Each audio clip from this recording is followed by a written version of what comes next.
Airbrushing, here we go. So where we left off was, I have no idea, I can't really remember, but general idea. Always make sure you use a reference of fire, and you do not have to make it exactly like the image, but just so you understand how fire moves. And you may think you have an understanding, but you don't. And even if you do have an understanding, it never hurts to have that that reference. Before I forget, like and subscribe, ask questions, comments, ridicule, criticize, poke fun, but try to be positive. But any of it's acceptable. Yeah, so here we are. I'm just, filling out the flames really, and adding more detail to it. And like I said in the previous one, and if I didn't, then forgive me for that, but your first flames are not going to look good. Feel free to email me your flames and let me know, how they turned out, especially if they're your first ones. I'd love to see them. The important thing is don't listen to naysayers and don't listen to what people have to say. The first ones you do will be garbage, but just stay at it. You'll eventually get it down. I guarantee it. And hopefully my videos will help you out. Always feel free to ask questions. I'll answer all of them if I can. So yeah, we're just filling it out. I think the flames look pretty good there. We just need to tighten them down a little bit. But I really technically should be possibly adding the candy blood red was going to be the first step. But instead, I think I'm more caught up into making sure you know exactly what they look like. You could do it different ways. You could do the back layer and then do it red, and then do the front layer, middle layer and do it orange, and the front layer and do it yellow. But you can also do it. I know Mike Lavelli at times would do, even though he always changed, he would start out with yellow, go to orange, go to red, go to orange again, go to yellow, then go to white.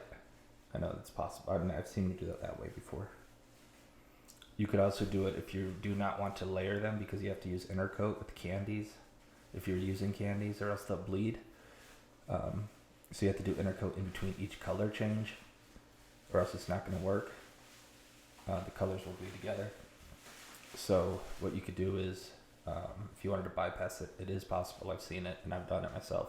That you do the outside in red, and outside I mean the periphery of the flames in red, and then do the flames itself, just like the center, not the center section, but the outer center section in orange, and then the center section in white, and then not white, yellow, like a candy yellow or lemon yellow.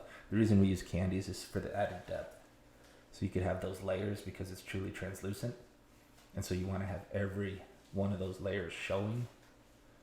And it's going to make your flames pop that much more. Typically, you always want to do flames over black.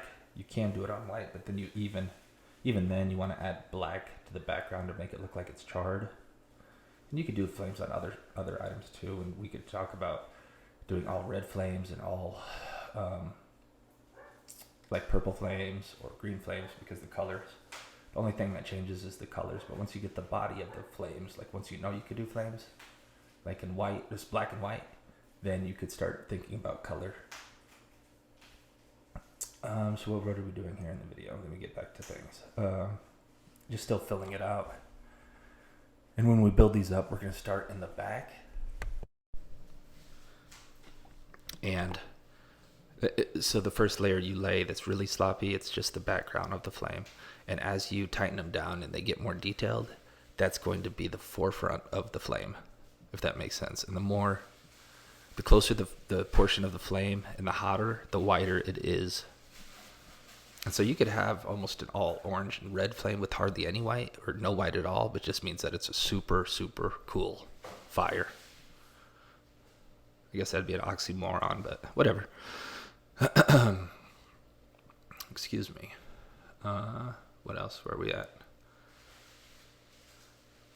So like I said, I'm just filling it out. Go with what you feel is natural. And if you don't know what's natural, then use your reference and try to mimic it. But once you do a certain amount of them, and it depending on your skill level, some people catch on straight away, other people will take some time. But I think that everybody can do these 100%. You don't want to use overuse your stencils either, because they're good to tighten down and to make a real sharp edge. But you want to be able to freehand a lot of it, because just like in anything that you airbrush, if you're using stencils exclusively or most of the time, you're going to lose your ability to do art. And art itself is what it's about, being creative and being unique.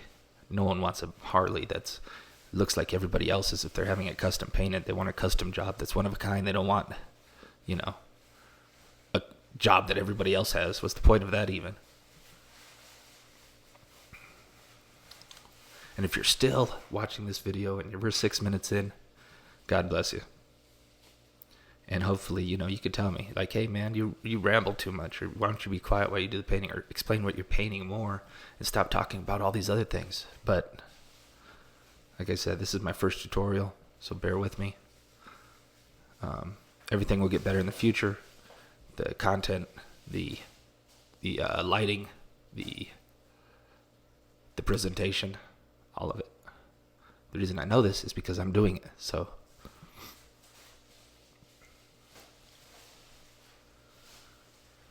well, that is, here we are, just again filling it out. This concludes part 2. We'll have part 3 and part 4 coming up. God bless you all for watching. And I'm going to go get on with my day. I'm out.